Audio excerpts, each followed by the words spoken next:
আকাশ থেকে বৃষ্টি হওয়ার ফলে ক্ষেতের ফসল হয়। এই বৃষ্টি নিয়ন্ত্রণ করে ইন্দ্র, চন্দ্র, সূর্য আদি দেবতারা। এরাই সকলেই হচ্ছেন ভগবানের আজ্ঞাবাহক বৃত্ত। তাই যজ্ঞ করে ভগবানকে তুষ্ট করলেই তার বৃক্ষেরাও তুষ্ট হন এবং তারা তখন সমস্ত অভাব মোচন করেন। এই যুগের জন্য নির্ধারিত যজ্ঞ হচ্ছে সংকীর্তন যজ্ঞ। তাই অন্ততপক্ষে খাদ্য সরবরাহের অভাব অনটন থেকে রেহাই পেতে গেলে সকলেরই কর্তব্য হচ্ছে এই যজ্ঞ অনুষ্ঠান করা। এই সংকীর্তন যজ্ঞ করলে মানুষের খাওয়া পড়ার আর কোনো অভাব থাকে না। যজ্ঞাদি কর্ম বেদ থেকে উদ্ভূত হয়েছে এবং বেদ অক্ষর বা পরমেশ্বর ভগবান থেকে প্রকাশিত হয়েছে।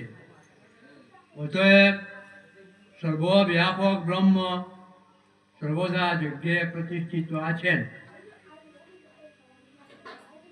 যজ্ঞার্থাৎ কর্মণ অর্থাৎ ভগবান শ্রীকৃষ্ণকে তুষ্ট করার জন্যই যে কর্ম করা প্রয়োজন সেই কথা এই শ্লোকটিতে স্পষ্টভাবে বর্ণনা করা হয়েছে।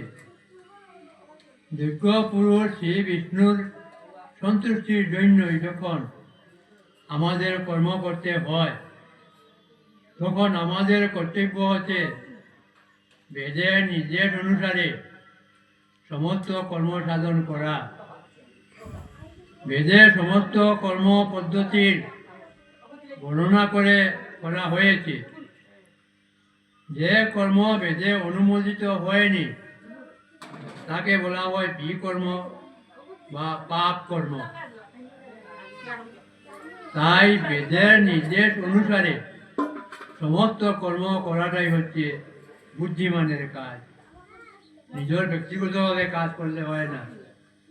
বেদের যে নির্দেশ দেওয়া আছে সেই নির্দেশে কর্ম করতে হয়, তাতে কর্মফলের বন্ধন থেকে মুক্ত থাকা যায়।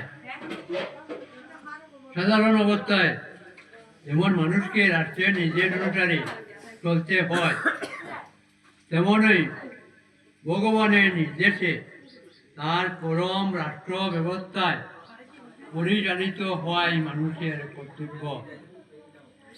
বেদের সমস্ত নির্দেশগুলি সরাসরি ভগবানের নিঃশ্বাস থেকে উদ্ভূত হয়েছে।